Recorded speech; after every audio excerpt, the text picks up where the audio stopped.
Gue dari kecil udah hidup struggle banget karena gue udah tinggal bokap dari gue kelas 1 SD. Sama? Enggak, beda. Oh, beda.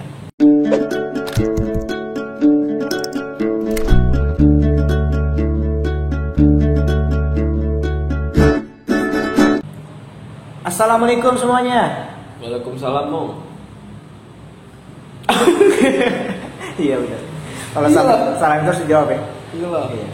Oke, jadi ya kali ini kita bakal bikin podcastan. Yoi. Biar Dikarenakan keterbatasan aktivitas karena sesuatu lah pokoknya. ya karena itu. Iya pasti kalian tahu lah kenapa. Jadi kita bikin kayak gini aja daripada kita di rumah ngapa-ngapain. Enggak ngapa-ngapain. Kan enggak seru. Biar kita main kayak gini aja. Main kayak gini. Enggak. Maksudnya podcast kayak gini aja. Kita ngobrol-ngobrol santuy, enjoy amat santuy. Sung lah. Ngomong lollipop enak juga. Lah. Gue kemarin bikin kan. Aduh. Jadi kalian gak usah kaget, di sini kita bakal ngobrol sesuai apa adanya kita. Bener. Ya, gue kayak gini, Bang Itu kayak Tengil. gini. Ya. Kayak gini. Pokoknya Pokoknya namanya Bang Tengil. Toxic Malaya. Anjas. Tapi jangan kasar ya. Iya. Iya. Nggak tenang aja. Enggak kasar soalnya.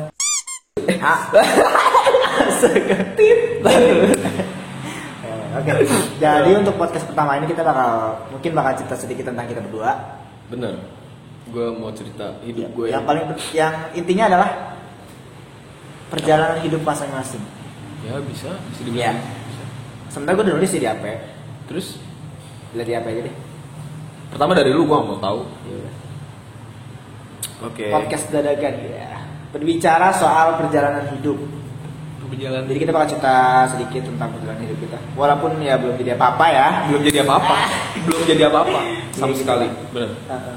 Tapi bersyukur, intinya tetap bersyukur. Ya, Intinya itu. Oke. Pembahasan pertama kita akan bahas story perjalanan hidup masing-masing. Story dari Itu dah, siapa dulu? Enggak, lu dulu lah. Laku gue dulu. Enggak mau lu dulu. Yang punya cara gue soalnya. Iya lah, masa gua dulu. Oke, kalau gue ya. Follow. Follow. Kalau gue Kalau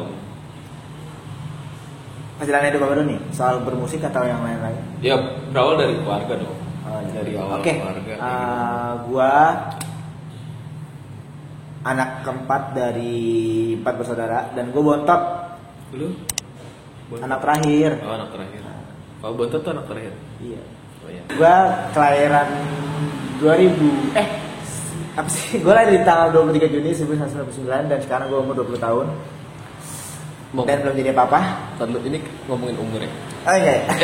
Nggak umur ya. Aduh. Oke, perjalanan hidup simpelnya aja sih. Simpelnya gue dari kecil udah hidup struggle banget karena gue udah tinggal bokap dari gue kelas 1 SD. Sama? Enggak, beda. Oh, beda. Jadi story gue berawal dari situ. Yang awal ya kayak kehidupan normal biasa sih, sekolah SD, SMP, SMA. Dan kebetulan dari SD gue udah mulai bermain musik. Anjay. Dari kelas 5 SD. Anjay.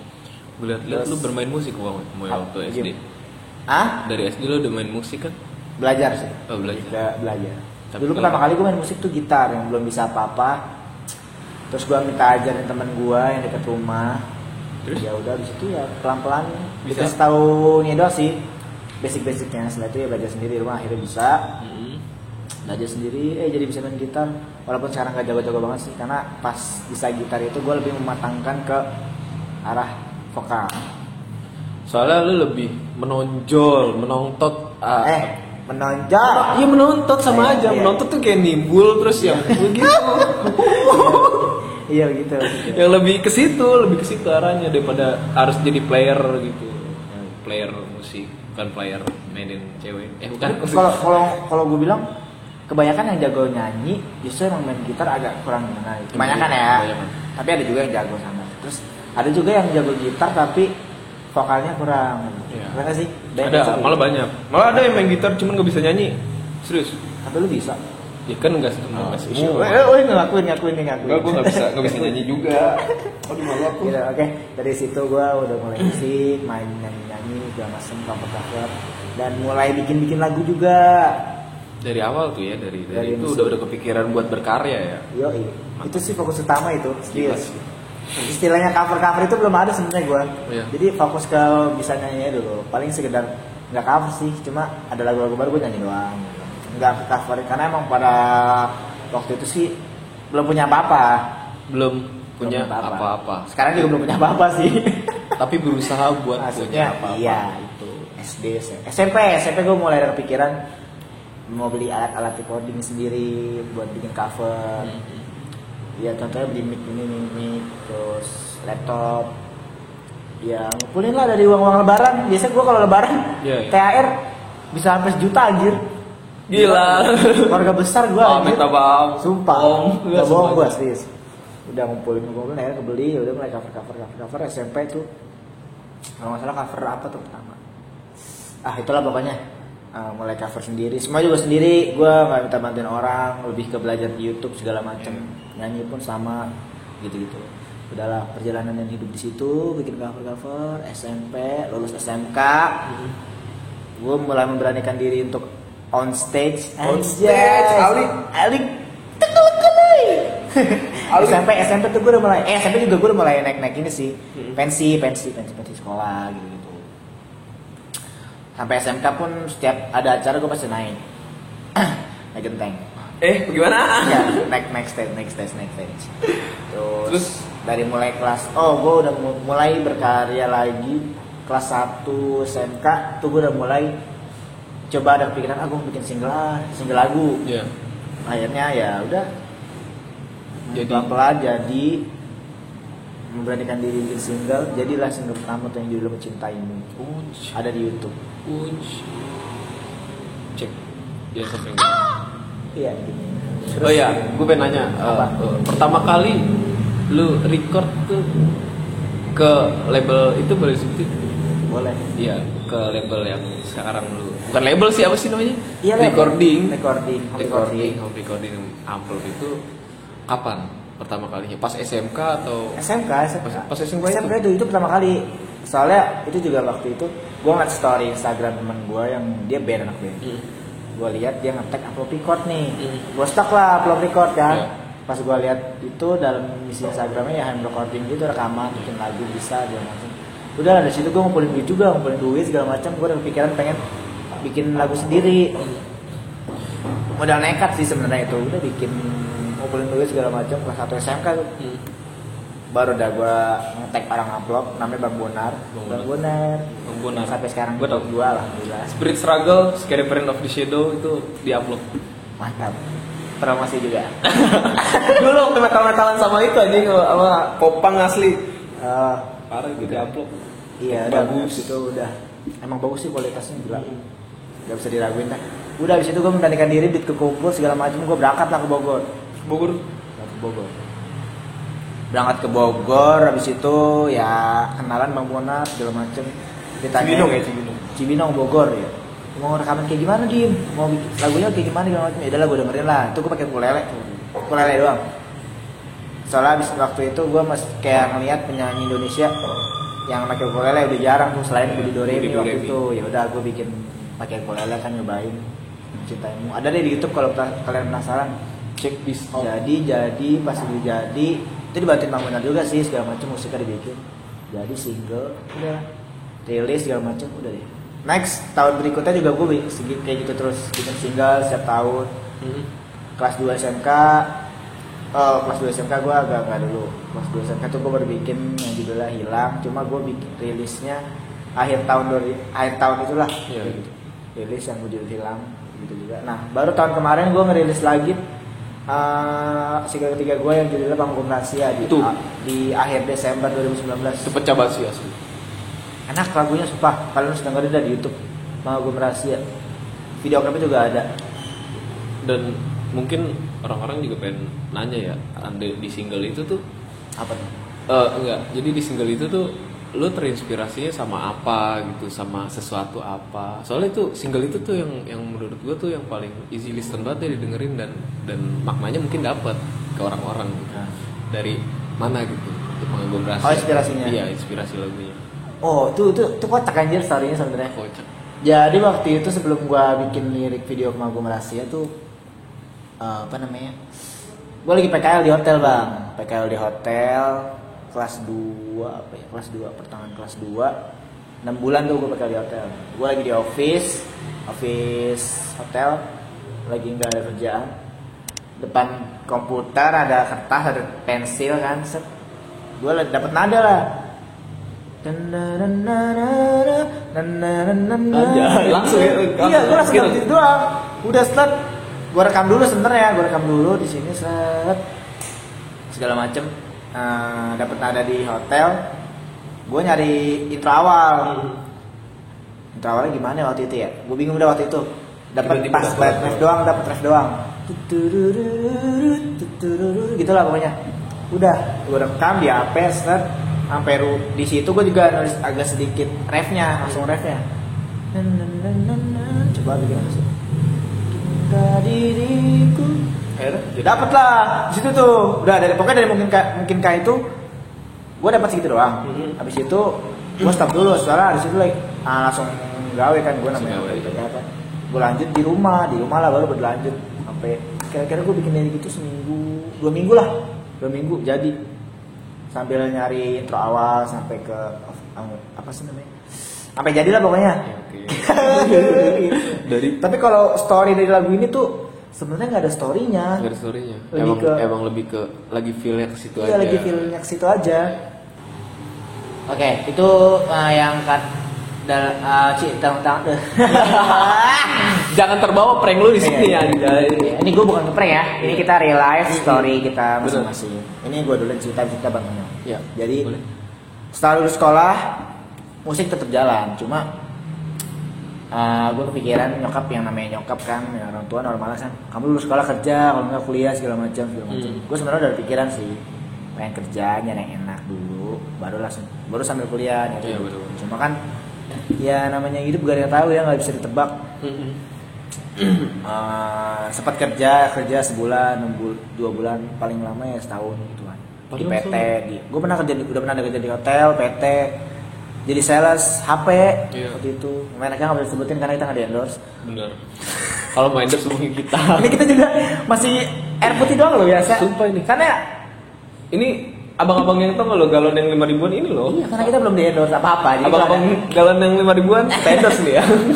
Iya, jadi kalau ada brand apa minuman makanan boleh silakan. Kalau misalkan video ini bagus, kita bakal bikin podcast. Iya. Dan mungkin mudah-mudahan kita bakal collab sama. Amin, pasti. Ya, oke, lanjut. Jadi gua waktu itu coba kerja di PT ya, 6 bulan. Oh, pertama di sales dulu, di sales 3 bulan masa percobaan ya gue diterima. Cuma dalam sebulan itu gue udah ngerasa aneh karena rasa hatinya bukan di situ gitu. Hatinya lebih ke musik. Udah di situ feel-nya beda banget. Juga gitu sih. Cabut resign, nyokap. Kok resign sih baru sebulan? Iya, enggak enak asal jadi sales. Udah gitu emang target juga kan. Gue enggak bisa kalau sesuai target gitu. Udah ada desain segala macam, habis dari hotel dari sales gue ke PT. Dikontrak 6 bulan waktu itu. Nah, kerjalah gue di PT selama 3 bulan 4 bulan, gue resign lagi. Kenapa resign ya? Itu lagi balik lagi karena hatinya nggak di-stuck di situ. Iya benar. Udah habis itu ya resign lagi segala macam lebih. Nah, saat itu gue memfokuskan diri dan membulatkan tekad untuk keluar resign, harus ada sesuatu nih, gue harus bikin sesuatu. Udah lah, habis itu gue membulatkan tekad, gue resign. Oke, berarti kayaknya gue harus mulai nge-YouTube nih, fokus nge-YouTube gue nih, karena sebelum kan gue udah mulai nge-YouTube juga kan, cuma nggak terlalu diseriusin banget kan. Udah deh, setelah resign itu gue fokusin banget ke YouTube. Gue mulai YouTube mulai aktif banget bulan Juli tahun 2019 kemarin. Pertama kali gue bikin konten apa ya waktu itu? Waktu itu Juli tahun kemarin tuh lagi boomingnya kayak prank nyanyi jelek gitu, terus bagus kan? Prank gitu. Udah gue Juli nyoba bikin untuk video awal. Itu boom. 1, 2 belum. 1, 2, 3 tuh belum boom. Videonya masih di bawah 1000, miris dah. Tapi berasa karena kan semuanya sendiri kan, sendiri, nge-tag sendiri sama temen gue sih. Dan lu ngerasain prosesnya itu kan? Rasain banget berdarah-darahnya. Terus setelah 3 video 4 video, yang kelima videonya lah tuh alhamdulillah videonya mulai gede, walaupun langsung gede ya. Nah, dari video itu bikin video lagi next, mulai naik terus tuh. Nah, subscriber gue juga makin naik segala macam. Jujur sih salahnya sebenarnya sekarang kalau main YouTube tuh kalau kalian udah langsung mikirin duit, itu udah salah banget. Salah banget. Kalau main YouTube dari awal udah mikirin gue harus dapet duit banyak nih dari YouTube. Bener. Parah sih itu. Jadi beban banget di otak lu beneran. Parah. Makanya kalau lu nggak ngerasain, nggak nikmatin enjoynya bikin video, enjoynya ngetek video, lu pasti bakal beban. Anjir gue bikin video apa lagi nih ya? Kayak ngejar target gitu loh. Sedangkan kalau misalkan niatnya ke uang banget, emang sih kita nggak boleh munafik ya namanya. Kita juga butuh yang duit, semuanya butuh gitu. Cuma ya balik lagi, kalau di mana ada proses itu pasti lebih indah mas mendapatkan bonusnya gitu. Bener banget. Ya, kayak lu pengen dapetin cewek gitu ya kan belum dapet. Oh ini belum dapet. Gini ya. Kan? Waktu gue ngaktif YouTube bang, itu gue udah komitmen sama diri gue sendiri. Gue gak mau kenal sama yang namanya cewek dulu karena pada saat itu juga gue sempat ngerasain karma bang. Oh gitu. Iya parah. Percintaan nih jadinya nih. Iya guys. Pokoknya itulah intinya gue pernah ngerasain karma. Pokoknya gitulah dalam mencintai. Oke lah gue jadi kayak trauma kan. Iya. Bukan cewek doang yang suka ditinggalin, cowok juga mau ditinggalin. Bener banget itu sumpah. Itu bener banget aja. Gue ada sudah komitmen gak mau nyari pacar dulu. Kalaupun di pertengahan jalan gue lagi naik, bukan naik sih, kayak lagi proses lah gitu, lagi aktif-aktifnya terus ditemuin satu cewek di pertengahan jalan, itu gue anggap bonus bang. Gue dulu anggapnya gitu. Gue anggap bonus kalau emang cewek itu pantas buat gue seriusin lagi dan bisa ngedukung gue lah gitu kan, dan yakinin gue lah gitu, pasti ya gue jadiin. Ya alhamdulillah kemarin ya nemu lah. Gak nemu sih, gak nemu lah. Oke beda deh pertemuan sama cewek yang lain tuh beda sama cewek yang sekarang. Nggak sadar aja sih, tanpa sadar gitu. Tapi enak ya? Apanya? Enggak, pertemuannya enak. Ya gitulah pertemuannya. Iya, gitu. Pertemuannya enak. Maksudnya tiba-tiba langsung yang kayak mungkin punya sama-sama rasa gitu. Iya. Lebih ke kodein duluan sih gua sebenarnya. Oh gitu. Entang pang. Gitulah pokoknya udah lah. Sekarang nih. Dan sekarang juga ya pelan-pelan nih udah mulai aktif YouTube lagi dan alhamdulillah udah mulai tes juga. Apa sih namanya, sempat bang musuhnya YouTube itu kalau kalian nggak konsistennya parah, moodnya itu loh, mood itu parah, itu mood penting banget. Jadi mau ngedit butuh mood, mau bikin video butuh mood, mau record jujur lagu butuh mood. Jujur dulu gue ngejar monetize banget, jujur gue nggak bohong, gue nggak boleh munafik juga, karena emang pada targetnya sukses di YouTube. Kalau belum dimonetize lu belum bisa disebut YouTuber, belum bisa disebut udah bisa nge-YouTube gitu. Jadi kayak lu kesana cuma bikin video-video doang. Kalau udah dimonetize baru lu bisa dibilang kayak oh udah jadi nih YouTube-nya. Jadi kayak istilahnya lu kerja nih. Lu udah apa namanya? Interview, MCO segala macem. Nah, kalau belum di monetize itu jatuhnya kayak belum penerimaan kerja gitu doang. Kayak ya gitu, masih cuman just for fun aja gitu. Iya doang. Tapi untungnya alhamdulillah tuh emang gue situ udah benar-benar membuatkan diri udahlah, nanti gue enjoy bikin video. Tapi setelah udah monetize, nggak tahu kenapa kayak emang lagi fase di mana ini kali jenuh doang. Masa jenuhnya. Jenuh bikin video apa lagi ya gitu. Sedangkan video yang kayak prank gini tuh emang sih ngangkat, cuma kalau kayak gitu terus kan orang juga bosen nontonnya. Bener.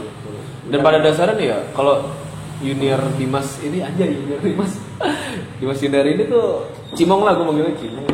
Cimong itu bukan prankster sebenarnya, itu bukan jiwanya tuh bukan prankster, dia tuh penyanyi, dia tuh berkarya gitu dan bukan selebgram.